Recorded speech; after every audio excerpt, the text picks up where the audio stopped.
Querido estudiante, buenos días. Continuamos hoy con las clases virtuales.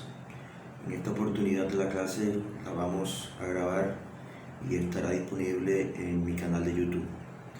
Continuando con el orden del contenido programático, vamos a estudiar hoy, antes de entrar a estudiar la demanda y su contestación, vamos a estudiar quiénes son sujetos procesales en una actuación procesal.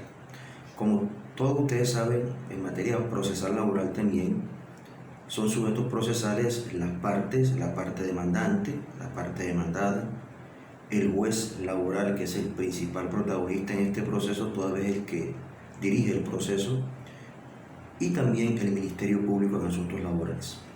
Entonces, para poder ser sujeto procesal se requiere de cumplir con ciertas condiciones que ustedes ya conocen y las cuales fueron objeto de estudio en sus clases de teoría general del proceso, como es el hecho de que todo aquel que pretenda actuar en el proceso tenga capacidad para ser parte y capacidad procesal. La capacidad para ser parte la tienen todas las personas naturales y jurídicas, más no así la capacidad procesal, es decir, la posibilidad de comparecer por sí mismas al proceso. Entonces, cuando alguna persona natural, por ejemplo, si bien tiene capacidad para ser parte, no tiene capacidad procesal para comparecer por sí misma al proceso, en este caso al proceso laboral, tendría que hacerlo por intermedio de quien ostente su representación legal. Hablamos, por ejemplo, en el caso de las personas con incapacidad absoluta o incapacidad relativa. En estos casos, las personas tendrían que actuar por intermedio de un representante legal.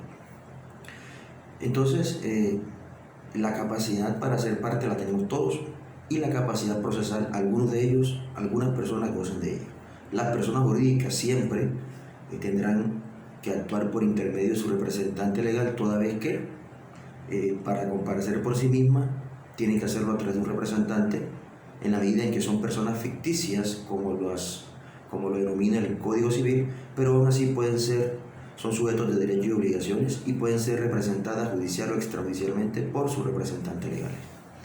A propósito de la capacidad para ser parte, cabe precisar que en el año 2019 el Congreso de la República expidió una nueva ley, que es la ley 1996 del 2019, por medio de la cual se presume la capacidad legal en las personas mayores de edad con discapacidad mental. Repito, mediante esta norma, la norma 1996 del año pasado, del 2019, el Congreso de la República, el legislador colombiano, le otorga capacidad legal a aquellas personas mayores de edad que tienen discapacidad mental. Es decir, que a partir de la entrada en vigencia de esta ley, se presume que todo aquel que tenga cierta discapacidad mental mayor de edad tiene plena capacidad para realizar actos jurídicos y los mismos gozarán de validez. Ello implica que en materia procesal también estas personas mayores de edad con discapacidad mental también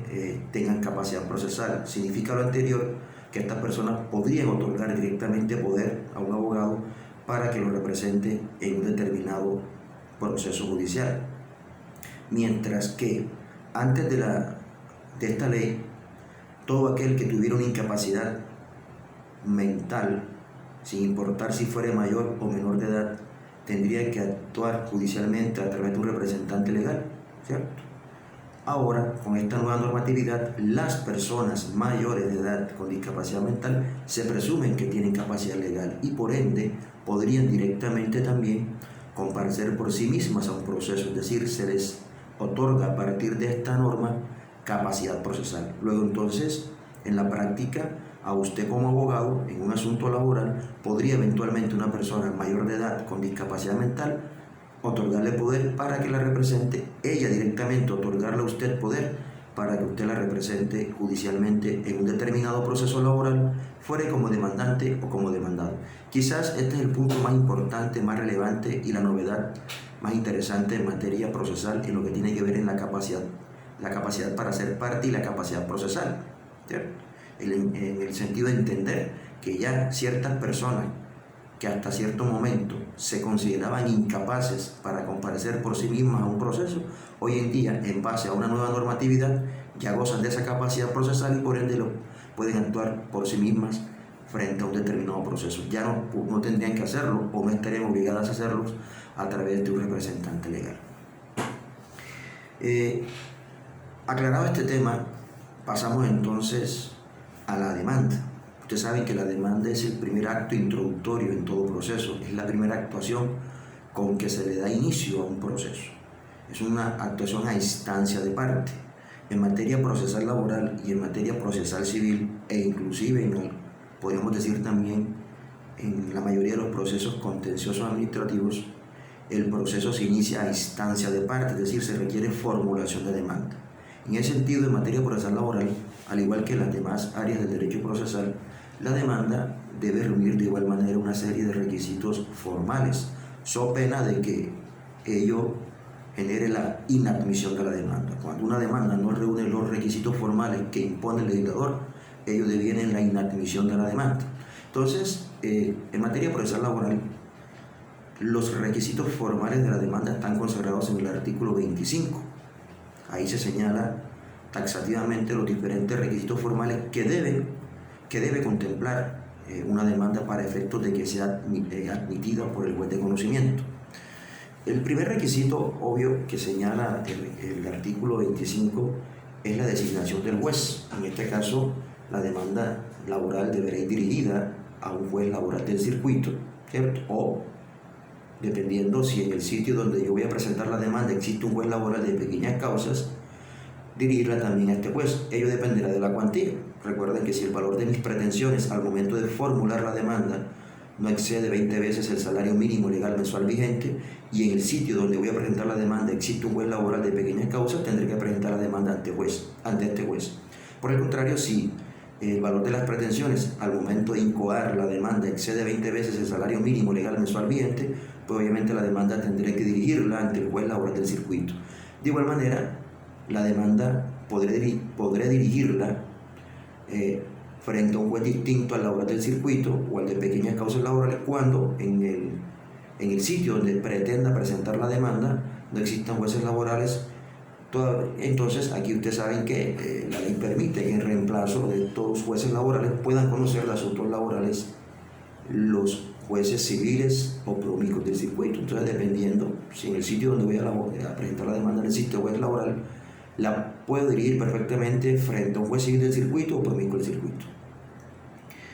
El nombre de las partes y el de su representante si aquella no comparece o no puede comparecer por sí misma. Pues obviamente en la demanda deben estar plenamente identificadas las partes en contienda, parte demandante, parte demandada. Con relación al nombre, la ley es clara en señalar que el nombre que usted tiene que señalar en la demanda es el nombre con el cual se entiende identificada la persona. No se aceptan apodos ni nombres distintos. Usted tiene que establecer o señalar el nombre que a la persona le aparece en su documento de identidad. De igual manera a la parte demandada. Ahora, si la parte demandada es una persona jurídica, pues señalar el nombre de esa persona jurídica y señalar quién es su representante legal. Ahora, la norma indica que habrá que señalarse el nombre de la parte demandante y la parte demandada y el de su representante legal en caso de ser necesario.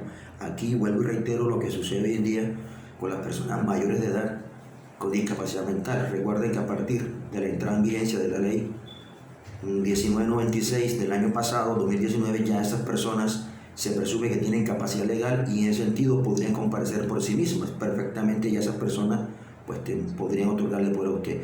Pero por ejemplo, tratándose de menores de edad, ¿cierto? Menores de edad o incapacidad relativa, aquellos menores de edad, por ejemplo, que fueron contratados por determinada empresa sin el previo requisito o las previas condiciones que exige para contratar un menor de edad, como es el hecho de obtener el permiso del inspector del trabajo, ¿cierto? En esos casos donde el menor de edad es contratado sin las formalidades previas que exige la norma, ahí ese menor de edad, si bien tiene capacidad para ser parte, no goza de capacidad procesal y por ende ese menor de edad que vaya a demandar a su empleador tendría que hacerlo a través de su representante legal.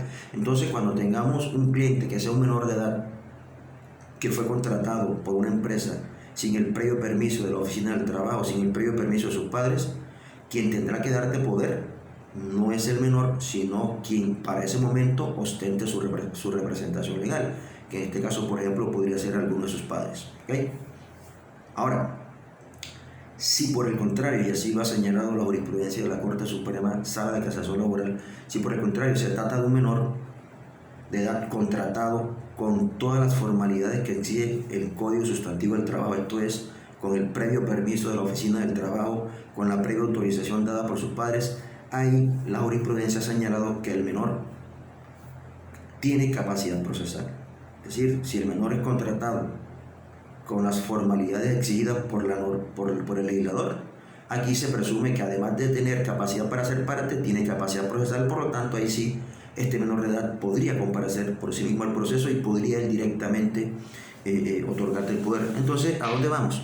Cuando eventualmente frente a un proceso que usted vaya a adelantar, su cliente sea un menor trabajador, debe verificar si ese menor trabajador fue contratado o no con las formalidades que exige la norma. Si fue contratado sin el permiso previo del inspector del trabajo, quien tendrá que darte poder es su representante legal, toda vez que en estos casos ese menor de edad carece de capacidad procesal, carece de capacidad para comparecer por sí mismo al proceso. Si por el contrario, ese menor de edad, que va a ser tu cliente, sí fue contratado con el previo permiso de la oficina del trabajo, con el previo permiso de sus padres, tiene capacidad procesal y por ende él directamente podría darte poder, y no es necesario en este caso de que tú, además de señalar el nombre del menor, señales el nombre de su representante legal.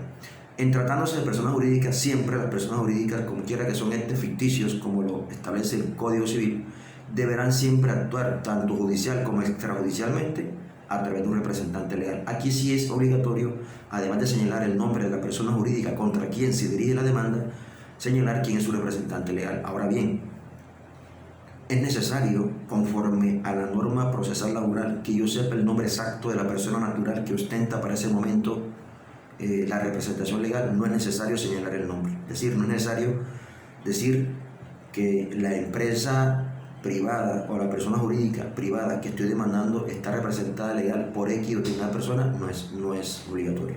Basta con que usted diga que está representada legalmente por su director, por su presidente, por su gerente. Ahora, si usted tiene conocimiento de quién es la persona que para ese momento en que usted formula la demanda tiene la representación legal de esa persona jurídica privada que está demandando, lo puede hacer, claro que sí, pero insisto, no es obligatorio saber el nombre exacto de la persona natural que en ese momento en que usted presenta la demanda tiene la condición de representante legal de la persona jurídica que usted está demandando. Algo importante y que aprendemos en la práctica, de igual manera, aun cuando sepamos el nombre exacto de la persona natural que ostenta la representación legal de esa persona jurídica, es recomendable señalar a renglón seguido, decir el nombre, decir, demando a X persona jurídica representada legalmente por fulano de tal, o por quien haga sus veces, agregar esa leyenda, o por quien haga sus veces al momento de notificarse el auto admisorio de la demanda. ¿Por qué es recomendable eso? Porque puede suceder, en la práctica se ha dado, que para el momento en que se vaya a practicar la notificación personal del auto admisorio de la demanda a la persona jurídica que usted está demandando, ya esa persona que en principio usted señaló como representante legal no tenga tal condición, sino otra persona distinta. Y pudiera entonces el demandado, al contestar la demanda, formular excepción previa de no ser esa persona el representante legal de la persona demandada. Entonces es recomendable siempre, cuando sepamos el nombre concreto de la persona natural que cumple la función de representación legal de la persona jurídica, a renglón seguido señalar o por quien haga sus veces al momento de la notificación del auto admisorio. Otro aspecto importante, siempre que vayamos a demandar a una persona jurídica, entre comillas, y ya entenderán por qué digo, es bueno asesorarnos de qué tipo, cómo aparece inscrito esa persona jurídica en la Cámara de Comercio, porque puede suceder que esa persona jurídica, ¿cierto?, de derecho privado, aparezca inscrita como una sociedad comercial, por ejemplo, una sociedad en comandita simple, una sociedad anónima, una sociedad por acciones, una sociedad de responsabilidad limitada, una SAS, Si aparece inscrita esta persona jurídica bajo alguna de estas modalidades, pues no hay problema. Aquí el legitimado por pasivo sería la sociedad como tal, es decir, se demanda directamente a la sociedad como tal. Pero si por el contrario, al revisar el certificado de Cámara de Comercio, advertimos de que esa sociedad no aparece inscrita como persona jurídica, sino que aparece inscrita como un establecimiento de comercio de propiedad de una persona natural, ahí sí hay que ser muy cuidadosos. Ahí no podemos demandar al establecimiento de comercio, sino a la persona natural o jurídica también que sea propietaria de ese establecimiento de comercio. ¿Por qué? Porque recuerden ustedes que los establecimientos de comercio, conforme al Código de Comercio, no son personas jurídicas. Y al no ser personas jurídicas, no tendrían capacidad para comparecer a un proceso como demandados, carecerían de algo que se llama legitimación en la causa por pasivo. Entonces, cuando nosotros tengamos a la mano un certificado de Cámara de Comercio y se advierta que esa persona jurídica que eventualmente vamos a demandar no aparece inscrita como persona jurídica, como sociedad o como una forma de sociedad comercial, sino como un establecimiento de comercio o como una sociedad de hecho también, ahí hay que demandar es al dueño de ese establecimiento de comercio o de esa sociedad de hecho, que pudiera ser o una persona natural o también una persona jurídica. Por ejemplo, si yo advierto en el certificado de Cámara de Comercio que determinado establecimiento de comercio que se dedica a la venta de víveres y abarrotes aparece escrito como establecimiento de comercio y a renglón seguido dice que el dueño es fulano de tal, Pedro o María, la demanda la tengo que ir contra Pedro y María, porque recuerden que el establecimiento de comercio no tiene personería jurídica. Entonces, por ejemplo, si yo tengo la información de que ese establecimiento de comercio el cual va a demandar el dueño fulano de tal, ¿cómo iría la demanda? Diría, en mi calidad fulano de tal, en mi calidad de apoderado judicial del señor fulano de tal, presento demanda laboral contra Pedro o María, dueños o propietarios del establecimiento de comercio almacén tal. Así sería la demanda. Ya estoy dando a entender que estoy demandando a la persona natural toda vez que ese almacén, ese local comercial donde laboró mi cliente era un establecimiento de comercio y por ende no tiene capacidad procesal, no tiene personería jurídica y carece en este entonces de falta de legitimación en la causa por pasivo. ¿Ok? Importante eso. Porque muchas veces cometemos el error, sin consultar previamente el historial comercial de esa sociedad, demandamos directamente a la sociedad y luego la parte demandada nos hace ver que estamos demandando un establecimiento de comercio, nos propone la respectiva sección y el proceso termina. Eso es importante. Otro requisito formal, obviamente, el domicilio, tanto de la parte demandante como de la parte demandada. Estamos hablando de los requisitos formales de la demanda. Ello para efectos de garantizar el derecho fundamental al debido proceso. Usted en la demanda debe señalar de manera concreta, específica, el lugar, el sitio donde puede ser notificado tanto su cliente, usted como apoderado y la parte demandada. Principalmente la parte demandada, en aras de garantizarle el derecho a la defensa. Si bien la ley permite que usted en la demanda manifieste bajo juramento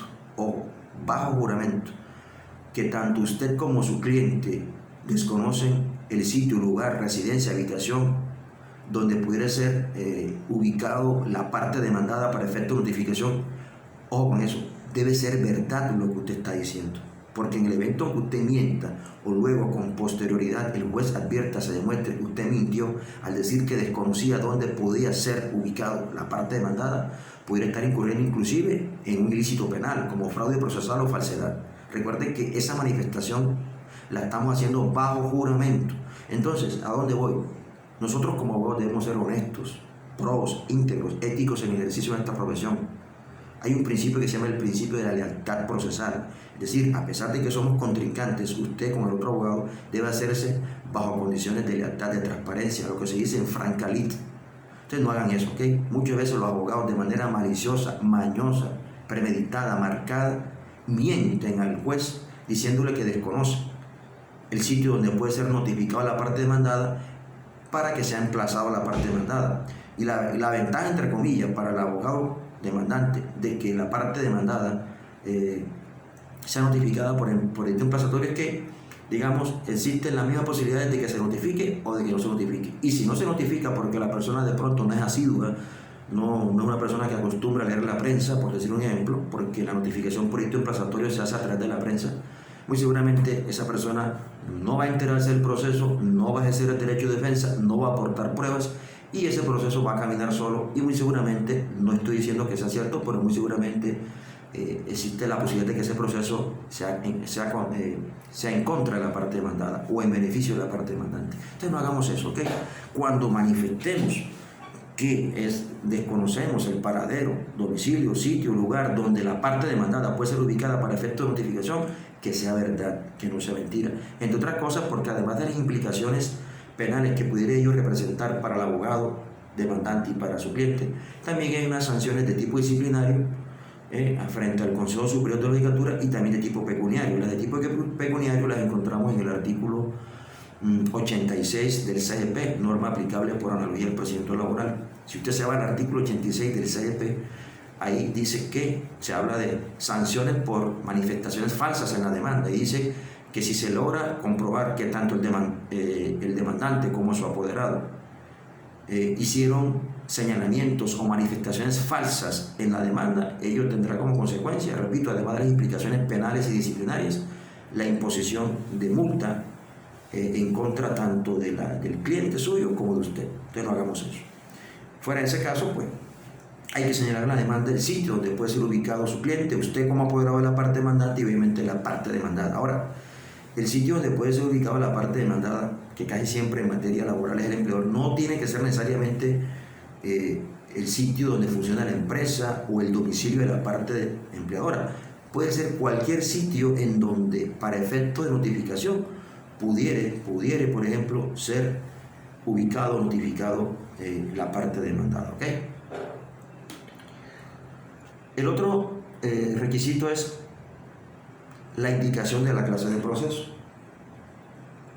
Recuerden que estamos estudiando el artículo 25 del Código de Procedimiento Laboral, el cual señala los requisitos formales de la demanda. Entonces, otro requisito formal es: usted en la demanda debe indicarle al juez el tipo de proceso que pretende adelantar con esa demanda. Usted debe decir: señor juez, a la presente demanda debe imprimirse el trámite de un proceso ordinario de primera o de única instancia, o señor juez, a esta demanda debe darse el trámite de un proceso especial de fuero sindical o de ejecutivo laboral o de disolución o liquidación de sindicatos o de declaratoria de legalidad o ilegalidad de la huelga.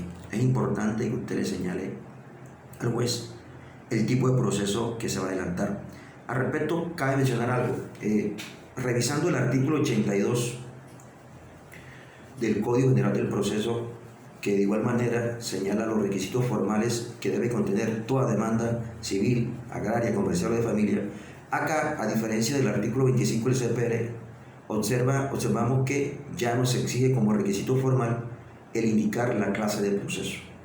No es un requisito formal, es decir, ya no es necesario y si no se hace no es causal de inadmisión. Acá en materia laboral sí es requisito formal.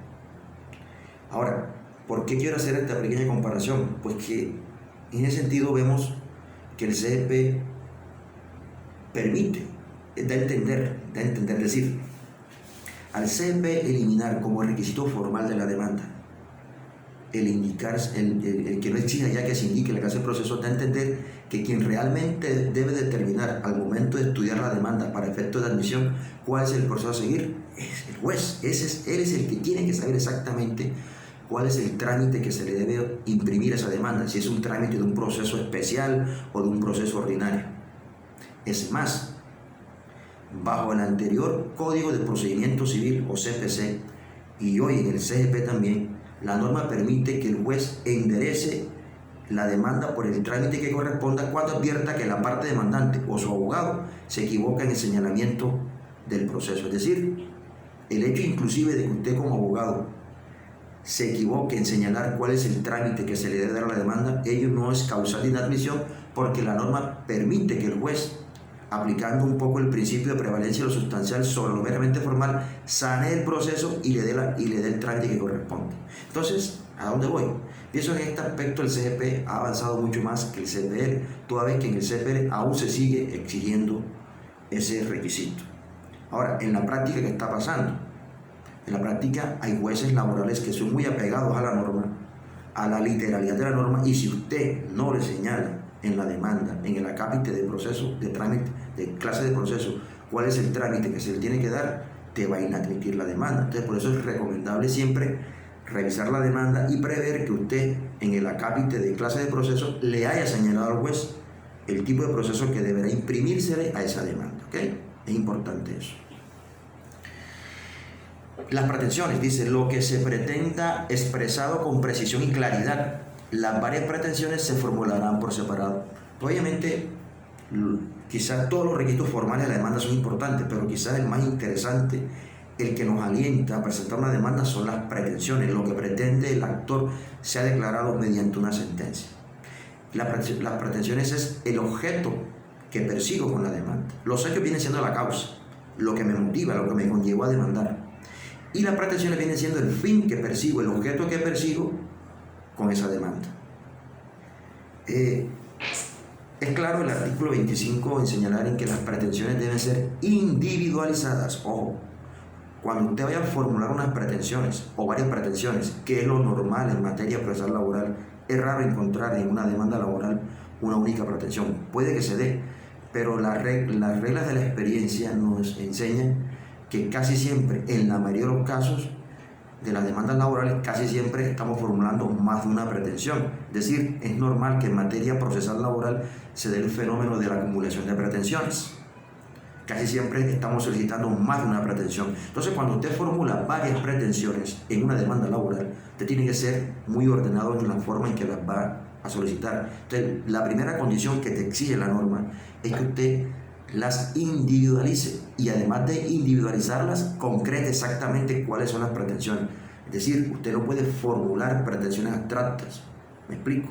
Mal podría yo en una demanda laboral decir, señor juez, como primera pretensión, que se declare que entre el demandante y la empresa demandada existió un contrato laboral a término fijo. Segundo, que como consecuencia de ello se le ordene entonces pagar prestaciones sociales, indemnizaciones, sanciones, salarios. No, es muy abstracto. Si usted va a pedir que a consecuencia de la declaración del contrato laboral, por ejemplo, se condene a la empresa a pagar prestaciones sociales, tiene que especificar cuáles son esas prestaciones sociales. Porque si la pretensión la dejas así de manera abstracta, te la van a inadmitir. Porque el juez te va a pedir que le concrete cuáles son esas prestaciones específicamente que usted cuyo reconocimiento judicial usted está pidiendo. Entonces, ¿qué tengo que hacer yo? Señor juez, como consecuencia de lo anterior, como consecuencia de la declaratoria del contrato laboral, solicito que se condene a la parte demandada a pagar las siguientes prestaciones sociales: auxilio de cesantías por todo el tiempo laborado, intereses de cesantía, primas de servicios, ¿cierto?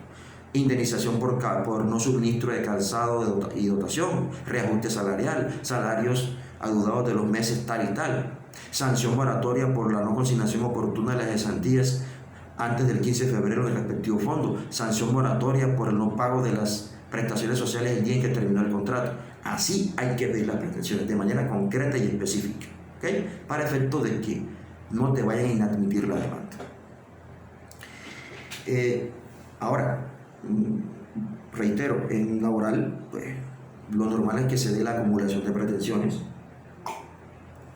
Entonces,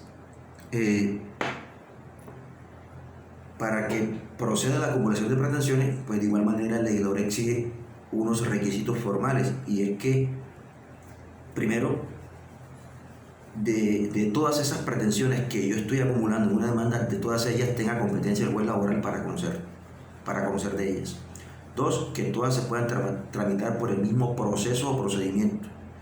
Es decir, que si alguna de esas pretensiones que yo estoy acumulando no se pueden tramitar por ese mismo proceso, sino por uno distinto, por ejemplo uno especial, y ahí habría problemas, habría una indebida acumulación de pretensión.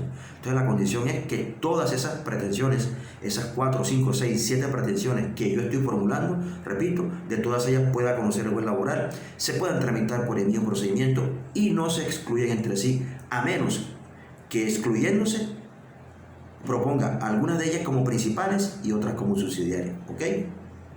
Si se excluye, no las puedo formular como principal ambas. Tendría que formular una como principal y otra como subsidiaria. Por ejemplo, un ejemplo de pretensiones que se excluyen, pero que podría acumular en el evento en que la una la formule como principal y la otra como subsidiaria. Por ejemplo, en una demanda laboral en donde yo solicito como pretensión principal el reconocimiento de una pensión de vejez y como subsidiaria, es decir, en caso, señor juez, de que no se reúnan los presupuestos procesales para acceder a una pensión de vejez, concédase a mi cliente una indemnización sustitutiva de la pensión de vejez. Miren que aquí son dos pretensiones excluyentes. No podría formularlas ambas como principal. ¿Por qué? Porque ustedes saben, recordando un poco nuestras clases de seguridad social, que la indemnización sustitutiva de la pensión de vejez persigue un fin distinto a la pensión de vejez. ¿Por qué? Porque es que la indemnización sustitutiva de la pensión de vejez es una suma de dinero que va a reemplazar aquella pensión que por alguna circunstancia el afiliado no puede alcanzar, sea porque no tiene la edad o porque no tiene las semanas mínimas. Entonces, como son dos pretensiones que buscan un fin distinto, no es posible acumularlas de manera principal ambas. Entonces ahí podría eventualmente yo formular la una como principal y la otra como subsidiaria. Entonces, tener mucho cuidado cuando vayamos a formular varias pretensiones en la demanda, repito, que es lo normal en demanda laboral, verificar que esa acumulación, esas varias pretensiones que estoy acumulando cumplan con los requisitos formales que exige el artículo 25A. El artículo 25A es el que nos indica cuáles son las condiciones procesales para que se puedan acumular varias pretensiones. Que el juez pueda conocer de todas ellas, que se puedan tramitar todas por el mismo procedimiento y que no se excluyan entre sí, salvo que una la proponga como principal y la otra como subsidiaria. Los hechos son las situaciones fácticas que me motivan o es la causa por la cual yo demando. Es el relato histórico que yo le voy a hacer al juez, del cual voy a enterar, es decir, le voy a seguir a manifestar qué fue lo que pasó, cuáles fueron las circunstancias de modo, tiempo y lugar que sucedieron y que me conllevan y me motivan a presentar la demanda. Esos hechos también, al igual que las pretensiones, deben ser individualizados, enumerados, ¿okay? Al igual que las pretensiones, y deben guardar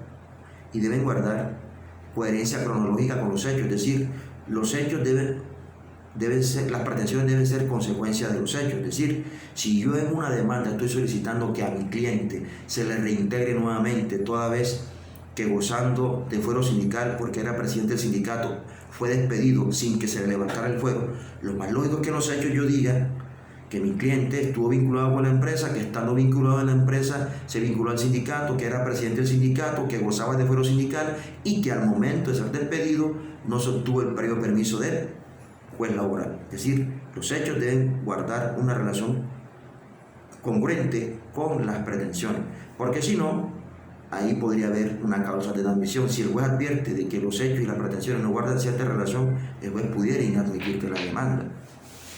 Entonces es importante eso, los hechos deben ser enumerados de manera individualizados, enumerados.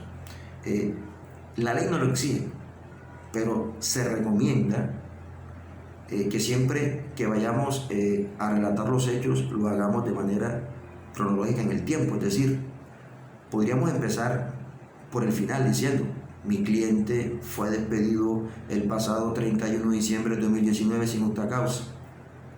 Mi cliente al momento del despido no se le pagó prestaciones sociales o sanción o indemnización alguna.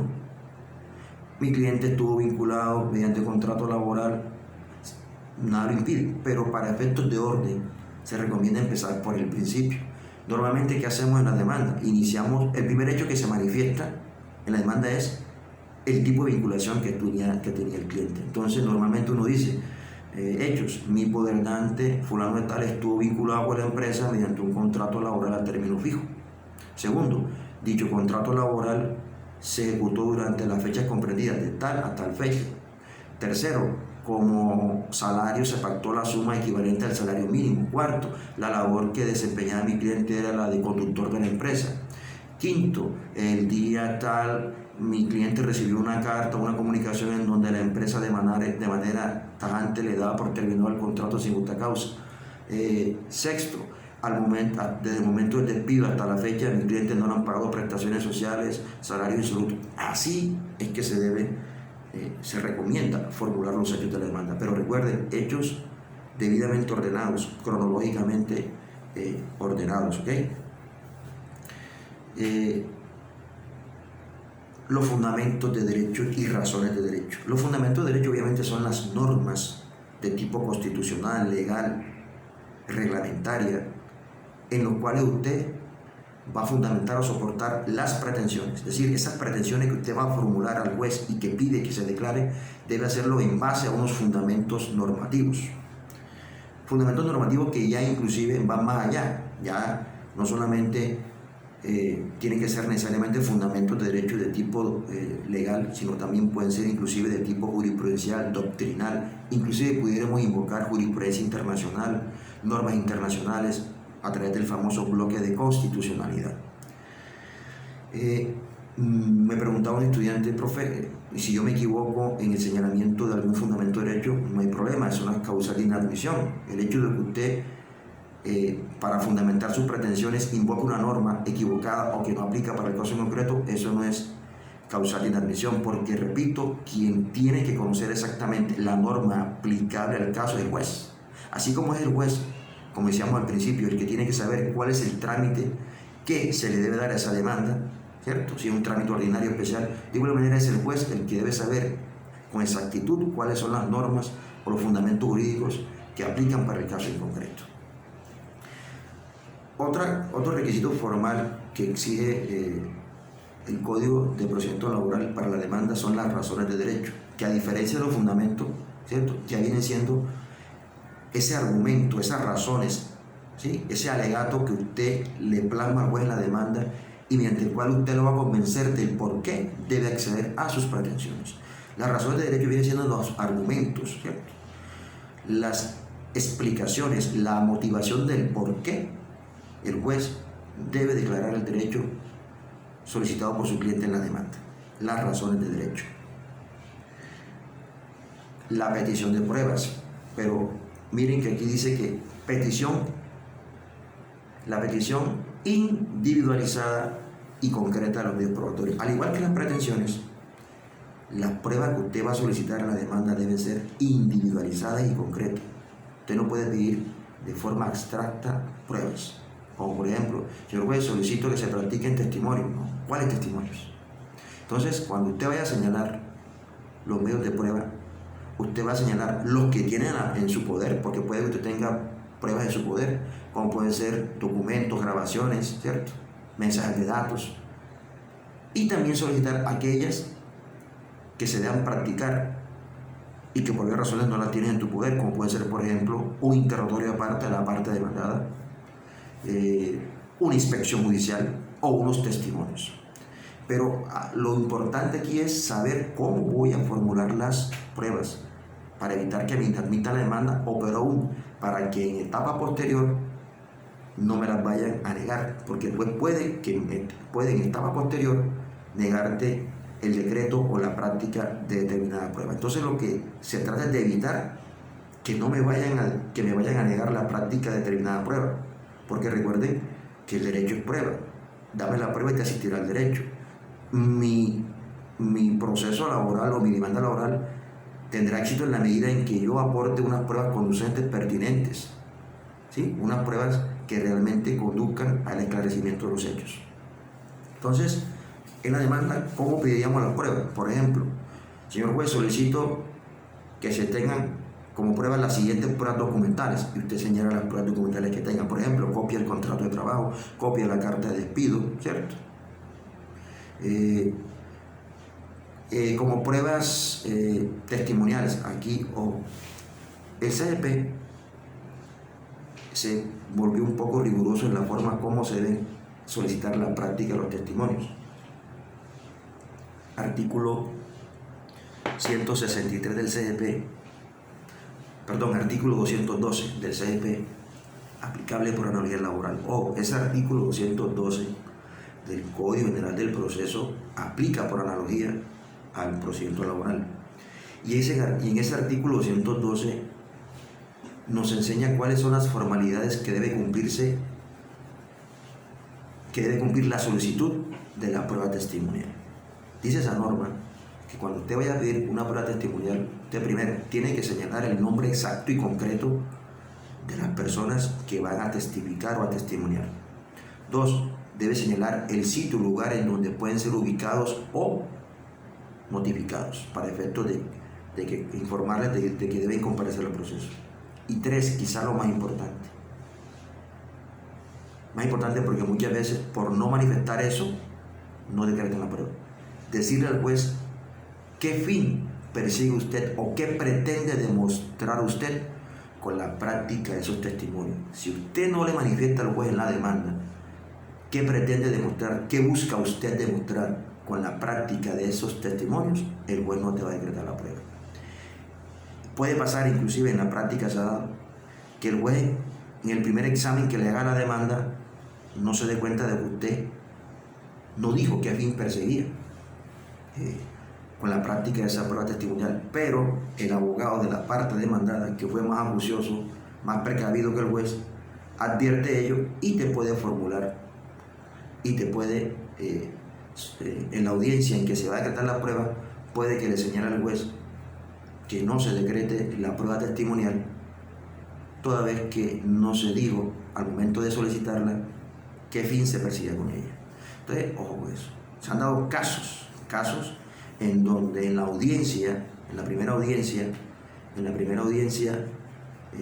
del artículo 77 de la audiencia concentrada, que es de conciliación, decisión de acciones previas, saneamiento y fijación de litigio, en esa audiencia una vez el juez ya ve que fracasa la conciliación, resolvió lo de las acciones previas, sanea y litigio, antes de señalar fecha para la próxima audiencia, que es la de trámite de juzgamiento, el juez decreta pruebas. Y ahí el juez puede decir que no se decrete tal prueba, toda vez que, revisada la demanda, la parte demandante o su abogado no señaló con respecto a la prueba testimonial qué pretendía demostrar con ello.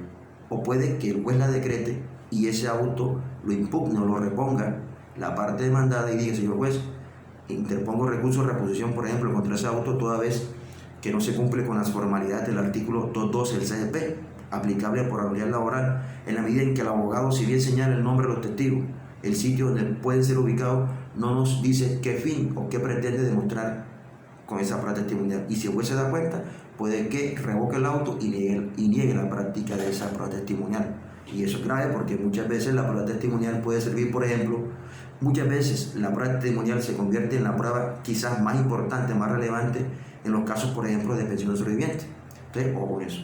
Siempre que vayan a pedir prueba testimonial, verifiquen que se cumpla con las condiciones que exige el artículo 212 del CGP. Nombre concreto de los testigos, sitio o lugar donde pueden ser ubicados y lo que usted pretende demostrar con la práctica de esa prueba testimonial. De igual manera, ustedes saben que cuando se trate de demandar, hablando de las pruebas, de demandar una empresa de carácter oficial, ha debido agotarse previamente el reclamo administrativo. Obviamente deberán aportarlo, la prueba documental, la prueba debe haber agotado el reclamo administrativo. Lo importante aquí es saber que las pruebas deben pedirse de manera individualizada. Y recuerden que la única oportunidad que se tiene hoy en día, de acuerdo al principio de la preclusión de los términos, de acuerdo al principio de la perentoriedad de los términos, es para el demandante la demanda. La única oportunidad que tiene el demandante para aportar pruebas y para solicitar la práctica de algunas de ellas es la demanda, así como para el demandado de la contestación. Más allá, sí, que excepcionalmente yo pudiera, mediante la reforma a la demanda, aportar un nuevo elemento probatorio, lo ideal es que usted, todas aquellas pruebas que tengan su poder y todas aquellas que solicite practicar y que crea que son el caudal probatorio suficiente para tratar de demostrar el derecho que usted pretende, la oportunidad es la demanda. La cuantía, la cuantía cuando sea necesario. Acuérdense, cuando hablamos de los factores determinantes de la competencia, decíamos que hablamos del factor determinante de la competencia por medio de la cuantía. Recuerden que la cuantía será necesario señalarla en la demanda cuando el proceso sea susceptible de estimarla. Es decir, cuando se trata de procesos en donde es necesario estimar la cuantía, porque lo que se pretende es un beneficio económico, por ejemplo, el resarcimiento de un perjuicio, el pago de la indemnización o de algún crédito o prestación social, ahí sí es obligatorio establecer la cuantía para efectos de establecer, por un lado, el trámite a seguir, si es un proceso de única o de primera, y hoy en día también para establecer si es el juez laboral del circuito el competente o el juez laboral